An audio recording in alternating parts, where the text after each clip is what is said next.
maybe yesterday, was the adoption of some 3 priests somewhere in Dop or somewhere in Bamenda there, where the bishop sent other priests to go and negotiate their arrest. They too were adopted. And then they didn't ask for money, they asked for the bishop himself to come. Those are all religiously targeted things with specific motives. In that instant case, if Dot is not here, the people who took the priests refused to negotiate with any other person. They wanted to sue the bishop. They might have a big message to deliver to the bishop, be it political or religious. That is a different story. But these last few, the last one you mentioned, as I've just said, plus the one who was shot and the man missed death, we did analyze that on Tuesday, may be purely economic criminals. And of course, there are so many, especially in the Northwest. Why? We have asked the question many times, where is the government? Where criminality becomes the order of the day, it shows that government has failed, woefully failed. Otherwise, why are they not bringing the people to justice? They are not doing it either deliberately or they are not doing it because they are unable to do it. And I heard you say somewhere during the analysis, additional protection. Who will provide additional protection for a pastor? His Christians, his followers, his communion takers?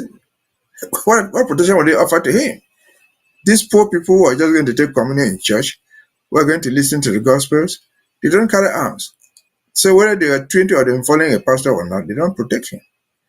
So the protection of a pastor essentially is within the community because essentially they are peacemaking people. They live in the community, their work is to preach the gospel. The gospel, to the best of our knowledge, which deals with Christianity, is a message of peace. It's a message of love.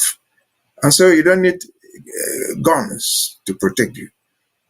Remember, even if it is protection, if you go back to the Bible, if these apostles following Christ, when they came to arrest Christ, one of his disciples cut off the ear of one of those messengers.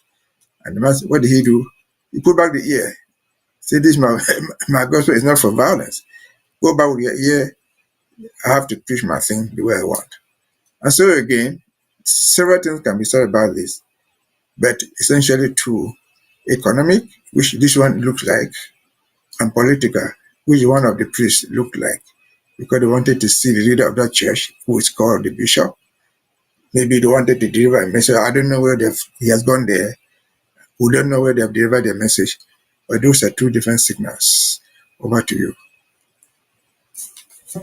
Barrister Mbeseha, thank you for the in-depth analysis you stated. And you know what's more concerning is the fact that these unknown gunmen are seeking for a whopping 10 million naira for the abductors, and this is really a very serious case of concern right there. And then I like the fact that you just highlighted that it could be even economic and political reasons rather.